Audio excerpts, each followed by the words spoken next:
The preteen subculture today is very different to how it was 30 to 40 years ago, not only by the means of what we wear or how we speak, but also by how they spend their leisure time.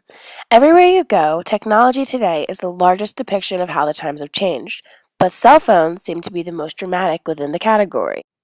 This generation of preteens is so entranced by their cell phones that they are not able to just sit them down.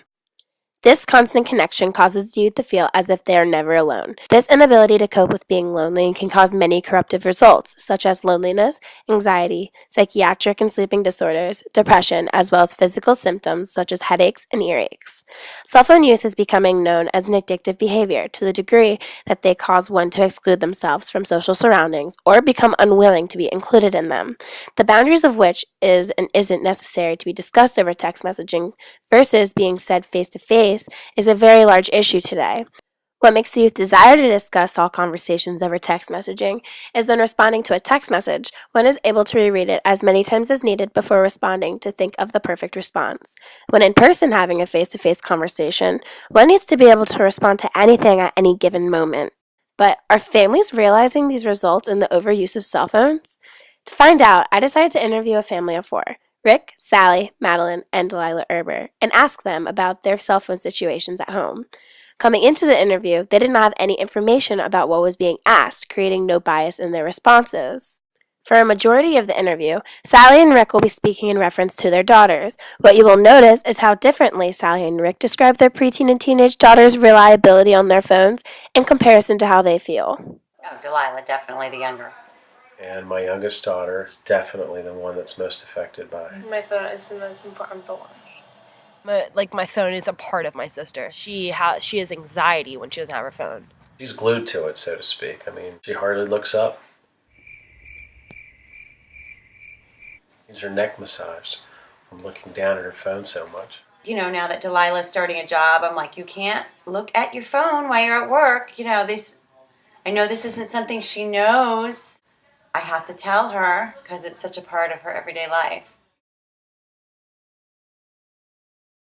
Text, call, take pictures. Communication with my family and with my friends to make sure that everything's okay. I don't play games on my phone. Some people do. I don't.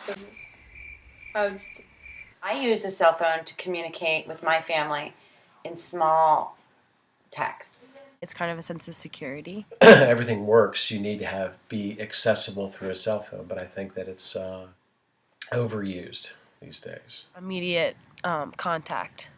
Facebook and Instagram and all those words with friends and things you can do on your phone now.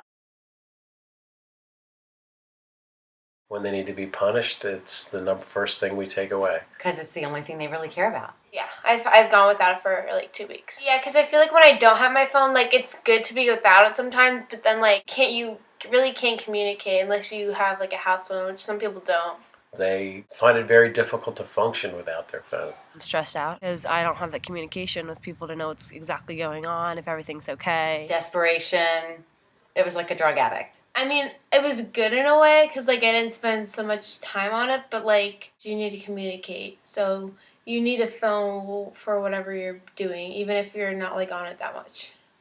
To do anything to get their cell phone back, you know, promising this or promising that. It's not going to work. You have to take the punishment. If you're on the phone, like talking to them, that's like a lot like better because it's more like realistic. When you're texting someone, like you just say stuff and you're like, I feel like if you're not like actually talking to them like in person, you wouldn't say the same stuff. Really good friends and important topics need to be discussed either in person or at the least in a conversation on the telephone rather than just texting. I think. Yeah, because nowadays we talk and we communicate through a phone and not face to face and like that. I don't like to text, but like I don't know, it's just like the easiest because some people can't like call like talk on the phone all the time if they're doing something, but you can always text. The text message is instant.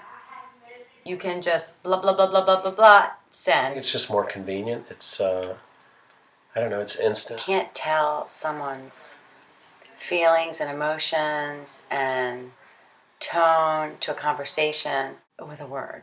You have to hear it, hear their voice and how so many things can be misrepresented It's more like realistic. Like you don't know exactly what you're saying when you're texting someone. You don't think it through. If I have something important to talk about, I'm not going to text it.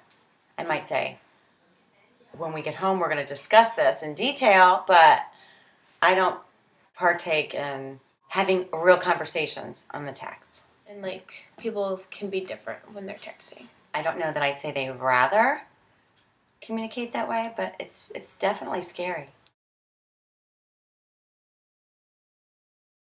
Well, they're just so exposed to everything. Watching the music awards, you're exposed. Things that used to be private aren't private anymore. Most kids are on their phones for social networking, not for contacting people. The constant communication with their friends is kind of sad. It doesn't allow you sometimes to enjoy what's around you and be stimulated what's around you. It's always looking down at the phone. And there's so many teenagers and kids now that don't even know life without it. It's never going to go back. It takes away sometimes from the people you're around, whether it's your family or friends. The rule was, if you had friends over, you weren't allowed on your phones. Because what's the point? I'd walk into a room and see everybody gathered together, but individually having conversations with other people. When I'm with my friends, we're either like on our phones, like taking pictures. Like we're not really like texting people unless we're like planning to go somewhere. We're not really like barely, unless like you're all like doing something like as a joke or I don't know. It's rude. I can't imagine having somebody over and then talking to somebody else. I mean, my daughter said, "Oh, I never see my boyfriend. I never get to see him." Well, when he's over and they're texting, I'm like, are you kidding me? Didn't you just say you never get to see him? Now he's actually here and you're on the phone with somebody else? I don't want to hear that again. I try not to go on my phone too much, like when I'm spending time with my family. If I am on my phone, it's for a reason, like in a deep conversation with somebody. Like I'm not as close as as I feel as I should be with my sister, because when I see her, I mean, we're at home, but like she's texting on our phone, and when she needs me, she texts me, but like I don't talk to her as much. The inability of being able to control everything said does not prepare the youth for how real-world conversations function. Thus, it provides the preteens with a false sense of communication, decreases their will to engage in real-life communication, and can lead to isolation. With the parents' understanding to this distinct downfall to what cell phones are doing to the preteen subculture, it can be more effectively resolved without the removal of cell phones completely.